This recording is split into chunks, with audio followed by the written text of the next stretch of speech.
सभी को नमस्ते। वास्तविक गैसों में अपना अगला जो टॉपिक है वह है जूल थॉम्सन प्रभाव की व्याख्या एवं शीतलन का मान।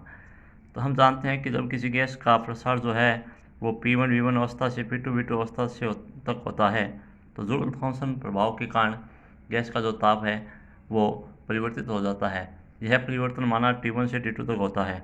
तो प्रसारित होते समय गैस को बाह्य एवं आंतरिक दोनों प्रकार के कार्य करने पड़ते हैं। माना बाह्य कार्य W1 है व आंतरिक कार्य W2 है। तो सबसे पहले बाह्य कार्य W1 का जो माना जाएगा वो हम जानते हैं P2 V2 minus P1 V1 हो जाएगा। इसको समीकरण 1 दे दिया। अब जो आंतरिक कार्य है वह गैस को अपने आंतरिक अंतराणु आकर्षण बल के विरुद्ध कार्य करना पड़ता है। अतः इसका जो मान आएगा वो गैस के आयतन में परिवर्तन के रूप में आएगा। तो यह W2 का जो मान है वो आ जाएगा V1 से V2 A/V² dV समाकलन है। तो ये A/V1 माइनस A/V2।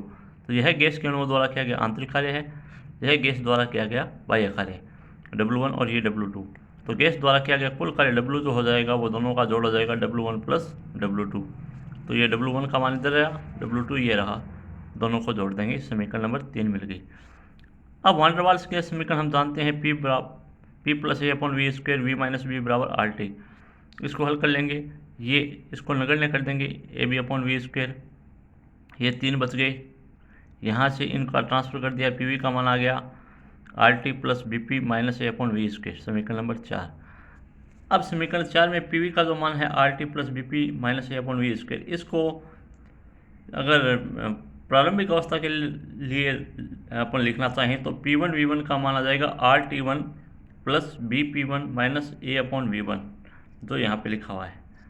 और द्वितीय अवस्था के लिए लिखेगा तो P2 V2 बराबर RT2 plus BP2 minus A/V2।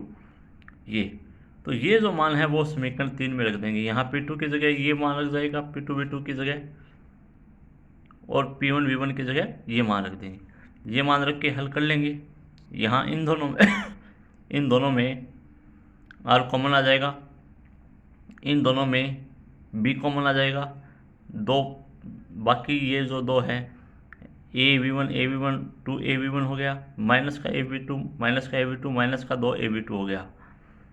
अब PV बराबर RT से V1 का मान RT/P1, V2 का मान RT2/P2 वापस रख देंगे। तो यहाँ पे मान रखना है, यहाँ पे V1 का मान रखना है, यहाँ पे V2 का मान रखना है, ये मान रख दिए। अब ये मान रखने के बाद T2 माइनस T1 को DT लिख दिया, और ये जो T2 और T1 नीचे है इनको लगभग समान मान लिया, तो T मान लिया। ये मान लेते हैं अपन कि व्युत्क्रम के अंदर ताप में परिवर्तन बहुत कम है, अतः 1/T2 बराबर 1/T1 बराबर 1/T होगा। तो यह मान रखने पे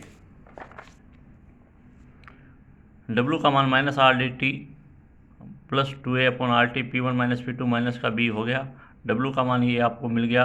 यहाँ P1 माइनस P2 इन दोनों में कॉमन ले लिया, 2A/RT माइनस B बच गया, माइनस RDT, ये इसको इधर लिख दिया, समीकरण नंबर 7। अब गैस उक्त कार्य के लिए आवश्यक ऊर्जा अपनी गतिज ऊर्जा से लेती है। यदि स्थिर आयतन पर गैस की CVDT वाला यदि स्थिर आयतन पर गैस की विशिष्ट ऊष्मा CV हो तो DT ताप घटाने पर जो मान आ जाएगा CVDT आ जाएगा। तो CVDT का मान जो है वो P1 माइनस P1 ये फॉर्मूला हो गया के कार्य के बराबर। तो CVDT ये RDT जो है वो इधर आ गया,